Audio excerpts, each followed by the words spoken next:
We are your local election headquarters. He's the Senate Minority Leader with more than 19 years experience in West Virginia politics. Senator Jeff Kessler represents the 2nd District in the Northern Panhandle, and now he's running for governor. We spoke with him earlier today. Take a listen.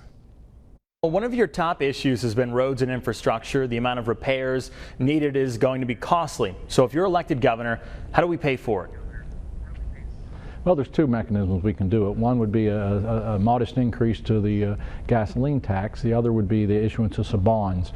I don't care who's running for governor, but the truth is you don't fix roads without money. And because of our roads tax being tied to the wholesale price index, and with a declining price of gas over the last year, we actually are bringing in less money to fix a bigger problem. So there's going to have to be I don't think folks would mind paying an extra penny or so on their gas if they knew for a fact that the roads were going to be fixed. And as your governor, I pledge we'll not only fix our roads, bridges, we'll also expand broadband to every nook and cranny of this state.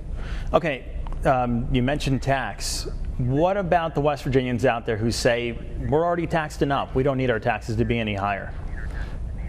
Well, here's the truth of the matter. We have a $270 million budget deficit, and I've heard, one of my opponents, Jim Justice, say he's not going to raise any taxes, he's not going to cut any programs. Well, if you don't do one or the other, you know what happens? That leaves us with a $270 million budget deficit. That's unrealistic. I've heard him say that his solution would be that we'll just put people on West Virginia on Shark Tank and we'll raise money.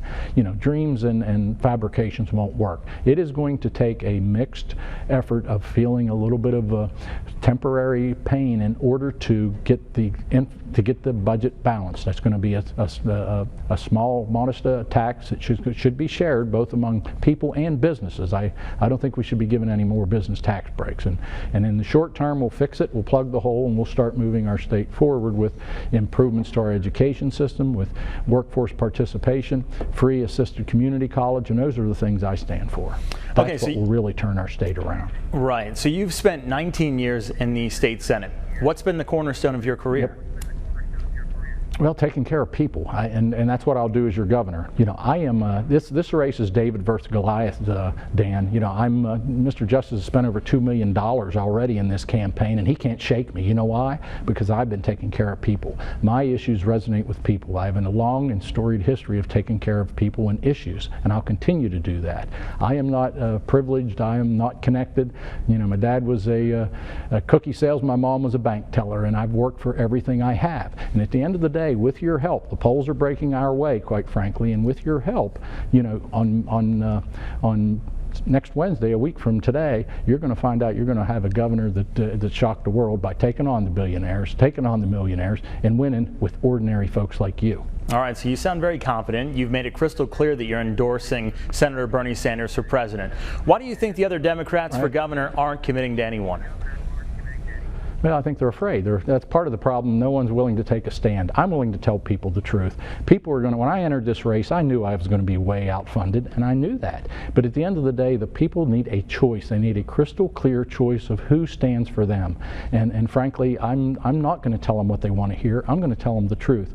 I am the only one that's ever worked within the confines of government and fixed problems, whether it was a workers' compensation problem, an unemployment fund problem, a medical malpractice problem, a drug problem. I have worked and fixed them, and working together we will fix this budget crisis. It won't be easy, the pain will be shared, it'll be temporary, and then we'll move on to big things for the state of West Virginia by investing in our people, education, substance abuse, and infrastructure, roads, bridges, building, and broadband. Those are the things, when you invest in those things, what happens, Dan, is you end up, people go to work, contractors are working, construction laborers and other skilled trades are working. Then they spend their money, and then all of a sudden they're spending it at their convenience stores, their Krogers, their Walmarts. That trickles throughout our entire economy.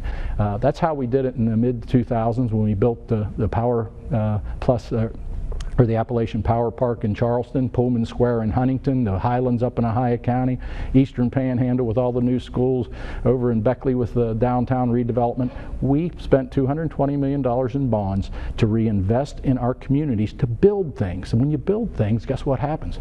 That puts the construction trades to work, contractors to work, the suppliers to work, and that money trickles through our entire economy. Senator Kessler is running against Booth Goodwin and Jim Justice for the Democratic spot. The West Virginia primary is next Tuesday May 10th. Still raining.